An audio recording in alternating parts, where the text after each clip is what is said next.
बहुत समय पहले दूर दराज की वादियों में एक राज्य बसा था, गुलाबगढ़।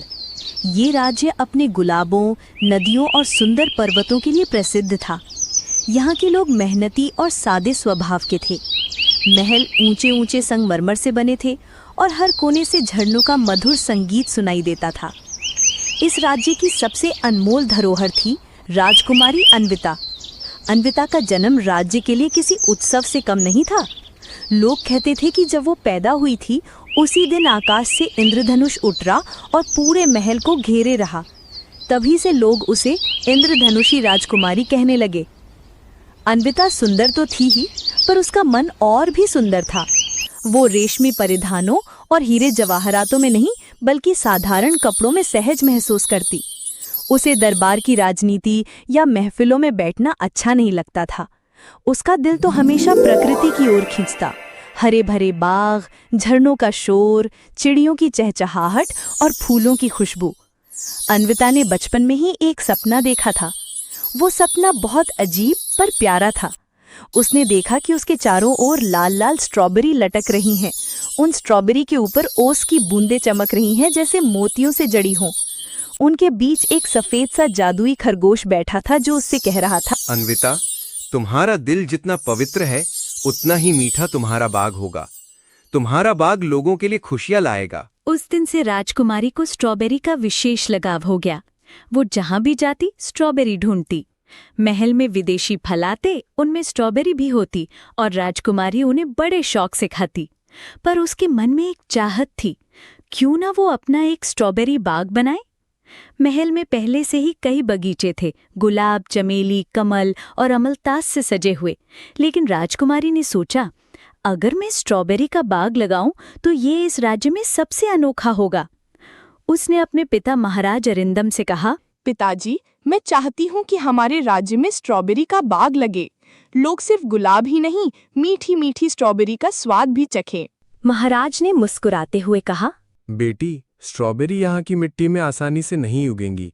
ये तो पहाड़ी फलों में आती हैं। तुम्हारा सपना कठिन है। एक दिन राज्य में एक साधु आए। उनके सफेद वस्त्र, लंबी दाढ़ी और शांत आंखों में एक अलग चमक थी। अन्विता ने जाकर उन्हें प्रणाम किया। साधु ने उसकी आंखों में चमक देखकर कहा, बेटी, तुम्हारे मन में जो भी संकल्प है वो अवश्य पूरा होगा। बस तुम्हें मेहनत और धैर्य से काम करना होगा। राजकुमारी ने झुककर पूछा, गुरुदेव, मैं स्ट्रॉबेरी का बाग लगाना चाहती हूँ। क्या ये संभव है? हाँ, संभव है।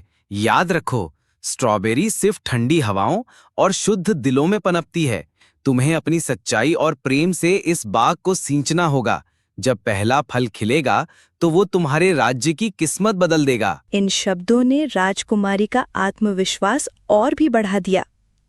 राजकुमारी ने अपने सेवकों और माली से कहा कि स्ट्रॉबेरी के पौधे लाकर दिए जाएं। वे लोग दूर देशों से कुछ पौधे लाए। शुरुआत में सबने हंसी उड़ाई, यहाँ की मिट्टी में स्ट्रॉबेरी, ये तो नामुमकिन है। लेकिन अन्विता ने हार नहीं मानी। वो खुद मिट्टी खोदती, पौधों को पानी देती और धूप से बचाने के लिए छायादार जालियां लगाती। हर सुबह वो बगीचे में जाती, पौधों से बातें करती जैसे भी उसके दोस्त हों। धीरे धीरे पौधे हरे होने लगे, उनकी पत्तियों पर चमक दिखने लगी। लोग हैरान थे, ये कैसे? महीनों की मेहनत के बाद एक दिन वो क्षण आया। एक पौधे पर लाल छोटी सी स्ट्रॉबेरी खिली। राजकुमारी ने उसे अपनी हथेलियों में उठाया। उसकी खुशबू इतनी मीठी थी कि लगता था जैसे जादू समाया हो। अन्विता ने पहला फल भगवान को अर्पित किया और फिर उसका स्वाद लिया। स्ट्रॉबेरी इतनी मीठी थी कि महल में हर कोई दंग रह गया। महाराज ने गर्व से कहा, बेटी, तुमने असंभव को संभव कर दिखाया। राजकुमारी ने तय किया कि ये स्ट्रॉबेरी सिर्फ राजमहल के लिए नहीं होगी। उसने कहा, ये फल सबसे पहले मेरे राज्य के गरीब लोगों तक जाएंगे। जिस किसान के घर में मिठास नहीं है वो स्ट्रॉबेरी से मिठास पाएगा। जिस बच्चे ने कभी मीठा फल नहीं चखा उसे मैं ये दूंगी। उस दिन से हर सप्ताह महल के बाहर मेले जैसे आयोजन होने लगे। लोग कतार में खड़े होकर स्ट्रॉबेरी खाते, बच्चे हंसते, औरतें गीत गाते और पुरुष गर्व से कहते, हमारे राज्य की राजकुमारी ने ऐसा बाग लगाया है जैसा कहीं नहीं। पास के राज्य कांचनगढ़ का राजा विक्रम सिंह बहुत घमंडी था। उसे जब पता चला कि गुलाबगढ़ में स्ट्रॉबेरी का बाग उगाया है तो वो क्रोधित हुआ। उसने अपने मंत्रियों से कहा, अगर ये बाग फलता फूलता रहा तो लोग हमारे राज्य की बजाय गुलाबगढ़ आने लगेंगे। हमें कुछ करना होगा। वो गुप्त रूप से अपने सैनिकों को भेजता ताकि वे बगीचे को नुकसान पहुंचाए। एक रात चांदनी के बीच कुछ सैनिक बाग में पहुंचे। उन्होंने पौधों को काटने की कोशिश की, लेकिन तभी कुछ अजीब हुआ। पौधों से हल्की सी लाल रोशनी निकलने लगी। ऐसा लगा जैसे पौधे खुद अपनी रक्षा कर रहे हों। सैनिक डरकर भाग खड़े हुए। उन्होंने राजा विक्रम सिंह को बताया, महाराज, वहां कोई साधारण बगीचा नहीं है, उसमें जादू है। जब हम उसे नुकसान पहुंचाने गए तो पौधे चमकने लगे और हमें भागना पड़ा। राजा ये सुनकर और भी जलने लगा।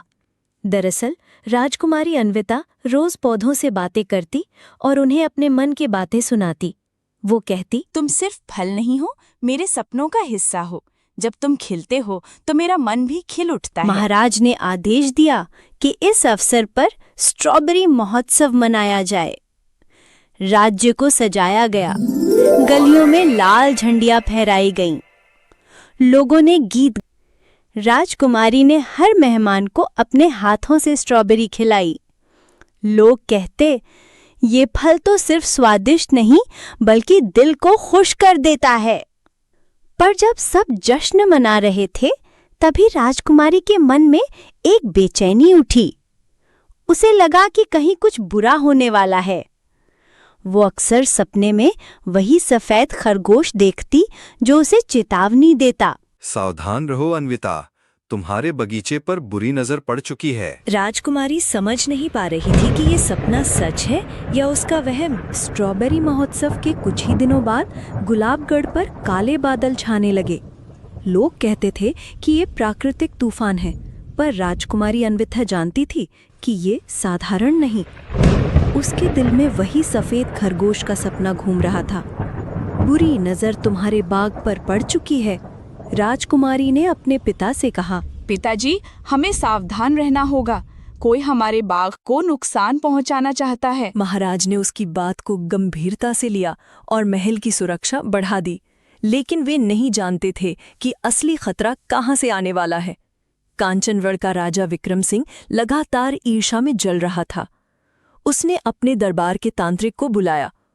मुझे वो जादू चाहिए जिससे गुलाबगढ़ का बगीचा सूख जाए और राजकुमारी की सारी मेहनत मिट्टी में मिल जाए। तांत्रिक ने मंत्र पढ़े और कहा, मैं एक ऐसा मायावी कीड़ा छोड़ूंगा जो धीरे धीरे पूरे बाग को खा जाएगा। राजा ने सिर हिलाया और तांत्रिक को आदेश दिया। रात के अंधेरे में तांत्रिक ने मंत्र पढ़कर एक काले रंग का चमकदार कीड़ा उत्पन्न किया। वो कीड़ा हवा में उड़कर राजकुमारी के बाग की ओर चला। धीरे धीरे उसने पत्तियों को चाटना शुरू किया। कुछ दिनों में पौधों की हरियाली कम होने लगी।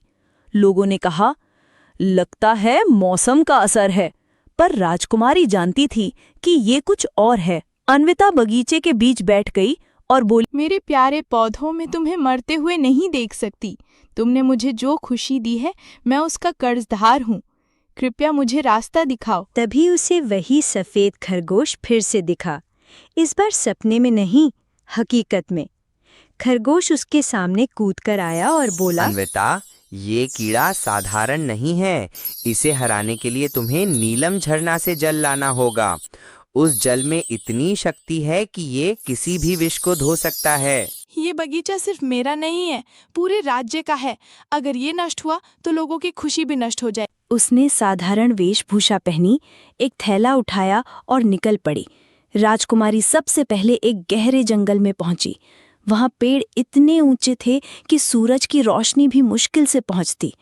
अचानक उसने देखा कि कुछ भेड़िए उसका पीछा कर रहे हैं। अन्विता घबराई, पर उसने भागने की बजाय शांत स्वर में कहा, मैं तुम्हें नुकसान पहुंचाने नहीं आई हूँ, मैं अपने बगीचे को बचाने के लिए सफर कर रही हूँ। भेड़िए ठिठक गए, उनकी आंखों की चमक नरम हो गई।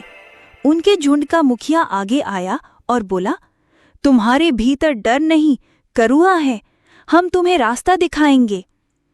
इस तरह भेड़िए उसके मार्गदर्शक बन गए और उसे जंगल से सुरक्षित बाहर निकाल दिया। अंततः अन्विता नीलम झरने तक पहुंची। वो दृश्य अद्भुत था।